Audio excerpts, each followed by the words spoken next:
Messieurs, dames, bonsoir et bienvenue à ce rendez-vous citoyen. Aujourd'hui, nous allons parler du traité de l'Union européenne, le TUE, TFUE, traité de Lisbonne. Qu'est-ce que c'est? Tout d'abord, c'est un traité multipartie qui a été signé avec un ensemble de pays en commun. Ces co-signataires, donc, sont aussi copropriétaires de ce traité, on va dire, de sa forme et de son fond. On ne peut donc pas modifier seul un traité comme celui-ci. Il faut d'ailleurs l'unanimité des pays membres pour en modifier quelques articles. Si on regarde un petit peu de plus près, nous avons les articles 2 à 6 du TFUE, du traité de fonctionnement, qui délèguent tous les pouvoirs de chaque État signataire à l'Union européenne, ceci afin de l'harmoniser.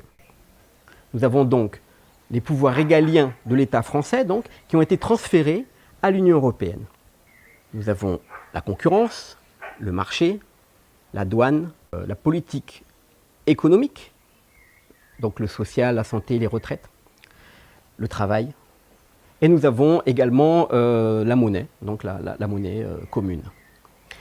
Donc toute cette délégation de politique et ces délégations de pouvoir régalien au niveau de l'Union européenne font que nous avons une perte de souveraineté. On voit avec l'article 48 du TUE qu'on ne peut pas modifier ces traités, puisqu'il faut l'unanimité. Par contre, nous avons l'article 50 qui permet, lui, d'en sortir, comme le fait l'Angleterre. À l'intérieur du traité de l'Union européenne, nous retrouvons aussi l'OTAN, qui est associé au traité de l'Union européenne, l'article 42. L'OTAN, donc, nous avons Schengen, la libre circulation des personnes, mais nous avons également la libre circulation des biens et des capitaux. C'est-à-dire qu'il est interdit à un État d'interdire la libre circulation des biens et des capitaux. Donc, nous avons par année 100 milliards d'euros de pertes en évasion fiscale.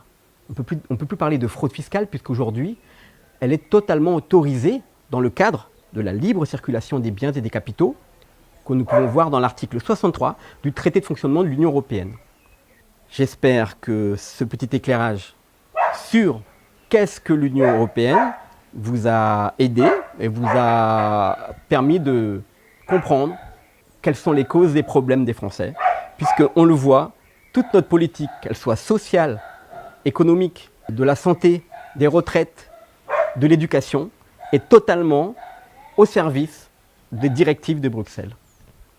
Voilà, je vous donne rendez-vous la semaine prochaine pour un autre rendez-vous citoyen. Merci beaucoup.